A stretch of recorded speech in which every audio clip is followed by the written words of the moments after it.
Hey guys, Travis Daggett, 818 Investments and Forefront Enterprises. Just wanted to talk today about judicial foreclosure. A lot of people talking about that. So let's just talk about judicial foreclosure. We'll talk about non-judicial foreclosure another time. So judicial foreclosure, and we're talking about houses, real property, means that, let's just take the lender. There's three big lenders in the country: Wells Fargo, B of A, Bank of America, and Chase. So let's just say the lender is Chase. So Chase, and let's say the borrower, the owner, is John Smith. So John he misses a payment to Chase. Okay, so now he's 30 days late. He misses a payment again, he's 60 days late. He misses a payment again, he's 90 days late. Now, Chase will, if they want to, and they usually do, will file what's called a lis pendens in a judicial foreclosure. And generally states are one of the other judicial or non-judicial foreclosure states, although they can be both. Oregon is both, although it's primarily judicial foreclosure. So they file what's called a lis pendens, which is basically a lawsuit. So they're suing John Smith to get their house back. So that means it's going to go through the courts. So that's the first step. Then it goes through the courts, and there's a foreclosing attorney. Of course, John can defend himself. He can hire an attorney to defend himself and file a foreclosure defense, although generally speaking, John won't. And even if he does, generally speaking, it only serves to delay the process. It doesn't stop the process, usually, of foreclosure.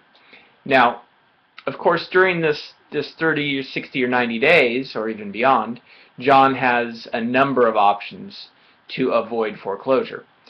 He could do a loan modification, a workout with the bank, basically. However, that typically is not a long-term solution because it usually just adds the amounts back to the back end of the loan.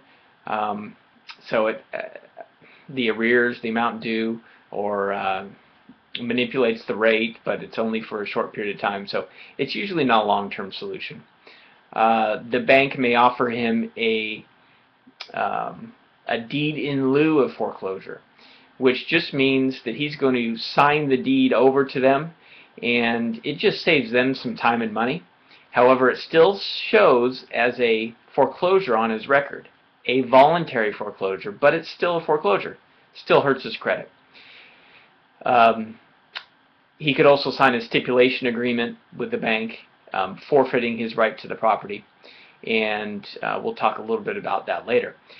Often foreclosure can include a bankruptcy. So a common misconception people have is they say, I gave that house up in a bankruptcy. You know, that's not mine anymore. However, it's important that they understand that foreclosure is the lender's only remedy to take the house back, to get that house back, so then they can sell it and get whatever they can out of it. So the foreclosure is still going forward regardless of the bankruptcy. Okay, so let's go back to the court. So the lis pendens filed in the court. It's going to work its way through the court process, which can take 3, 4 months, 6 months, a year. You know, it's all up in the air, but generally probably 3 to 6 months. Now, after that, the judge is going to make a default judgment. So they're going to say, of course, they're in default, and then the sheriff's sale is scheduled. It's going to sell at the county courthouse to the highest bidder. And if you're in an area where most of the time the properties don't have equity that are going to sale, the judgment amount, which includes the amount owed plus all the attorney fees and all the arrears and interest and late fees, if that's more than it's owed, you'll find that most of the properties are in fact going to go back to the bank. The bank is the bidder. It's called a credit bid, and they take the bank back. And in doing so, they generally lose a lot of money. Average is $54,000 in Oregon by taking the property back, because then they just sit on it for 6 months during the redemption period. The redemption period just means the borrower has a period, 6 months in Oregon, other properties are different lengths of time, when they can redeem the property. They can satisfy the judgment. Now, does that happen very often? No. The joke is, yeah, they won the lottery. They haven't been able to pay their mortgage. How are they going to satisfy the judgment? So they're not going to. However, the bank needs to wait during that period.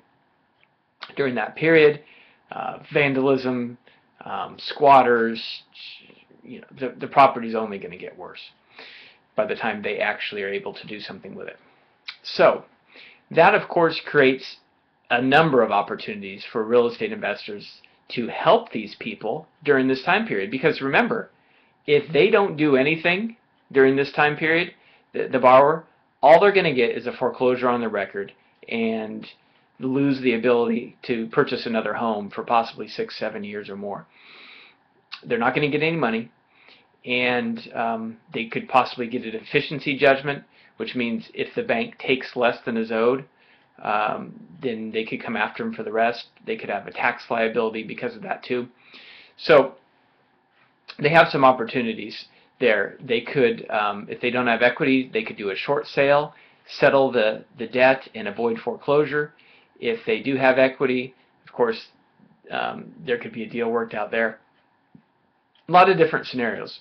We'll talk about that in the future as far as maybe their options and how that can work out.